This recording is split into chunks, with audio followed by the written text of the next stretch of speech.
ദൈവത്തിന് മഹത്വമുണ്ടാകട്ടെ. ഏവർക്കും ക്രിസ്തുവിൽ സ്നേഹ വന്ദനം. വിശുദ്ധ യോഹന്നാന്റെ സുവിശേഷം 11-ാം അധ്യായത്തിൽ നമുക്ക് 1-2 പദങ്ങൾ അവിടെ ശ്രദ്ധേയമായി കാണുവാനായിട്ട് കഴിയും. അവിടെ യേശു ഉള്ളം നൊന്ത് കലങ്ങിയെന്നും യേശു കണ്ണുനീർ വാർത്തു തുടങ്ങിയ ചില പദങ്ങൾ നമുക്ക് അവിടെ കാണുവാൻ സാധിക്കുന്നുണ്ട്.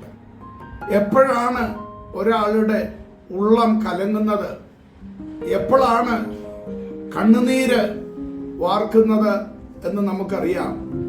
അത്രത്തോളം വേദനാജനകമായ കാര്യം കടന്നു വരുമ്പോൾ മാത്രമാണ് ഉള്ളം കലങ്ങുന്നത്, കണ്ണുനീര് ഒരു നദിയായി ഒഴുകുന്നത്.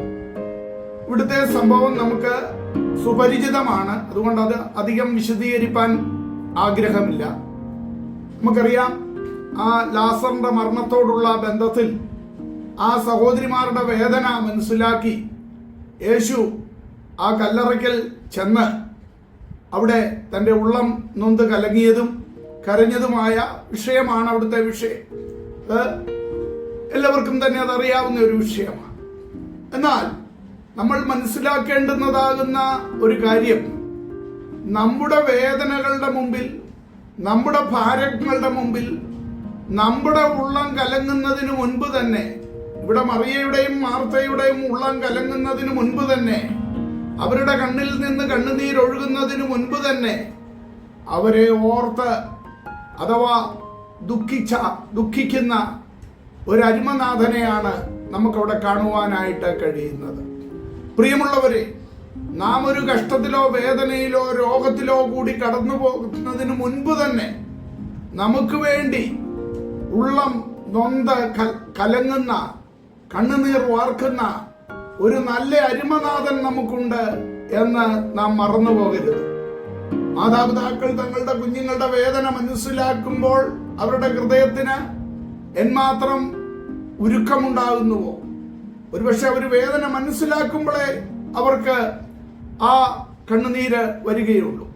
എന്നാൽ അവർ മനസ്സിലാക്കുന്നതിന് മുൻപ് തന്നെ നമ്മുടെ വേദനകളെയും ഭാരങ്ങളെയും എല്ലാം അറിയുന്നവനായ ഒരു നല്ല കർത്താവ് നമുക്കുണ്ട് എന്ന് നാം ഒരിക്കലും വിസ്മരിക്കരുത്.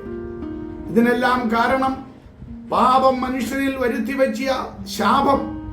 അത് നിമിത്തം പലപ്പോഴും നാം കഷ്ടങ്ങളിലും വേദനകളിലും രോഗങ്ങളിലും ദുഃഖങ്ങളിലും ഒക്കെ കടന്നു പോകേണ്ടതായിട്ട് വരും.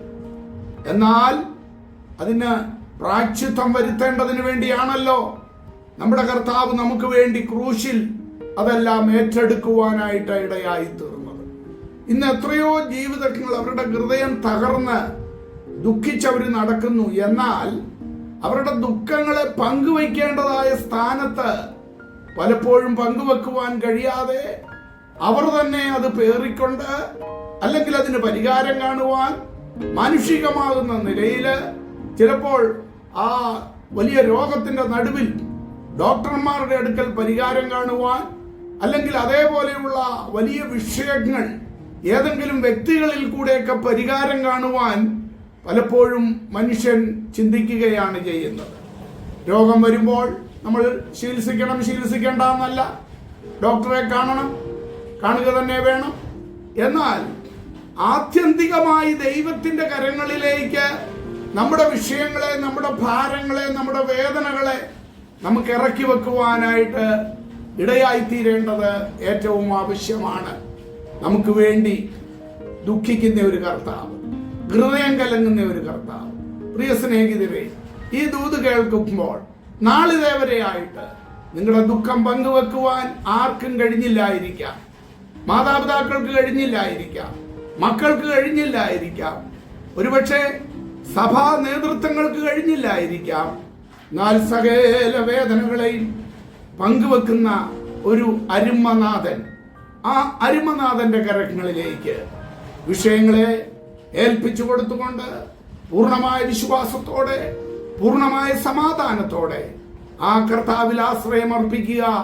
സകല പ്രശ്നങ്ങൾക്കും ഏക ഉത്തരം അവിടുത്തെ കരങ്ങളിലുണ്ട് എന്ന് ഒരിക്കൽ കൂടെ ഓർത്തുകൊണ്ട് ദൈവകരങ്ങളിൽ പൂർണ്ണാശ്രയം അർപ്പിക്കാം. അവിടുന്ന് നമ്മെ അനുഗ്രഹിക്കുമാറാകട്ടെ.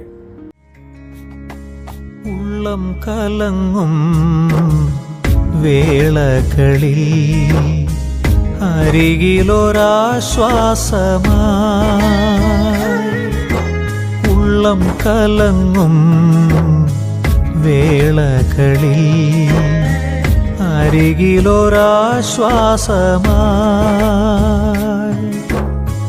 ആ തിരുമാറിടും എന്ന ഭയം ചാരിടും ഞാനൻ ദുഃഖങ്ങളിൽ, ആ തിരുമാറിടും എന്ന ഭയം ചാരിടും ഞാനൻ ദുഃഖങ്ങളിൽ. ഉള്ളം കലങ്ങും വേളകളിൽ അരികിലൊരാശ്വാസമായി.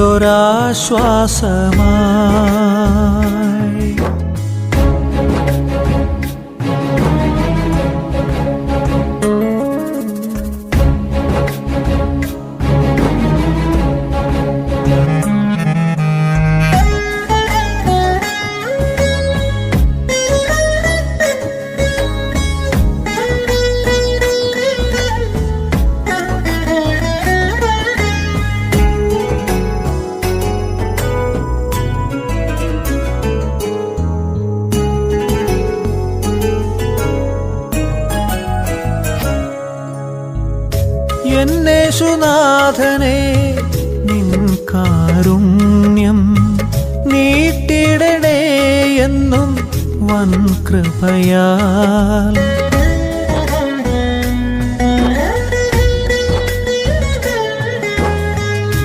എന്നേശുനാഥനെ നിൻ കാരുണ്യം നീട്ടിടണേ എന്നും വൻ കൃപയാൽ. ആശ്രയിപ്പാനില്ല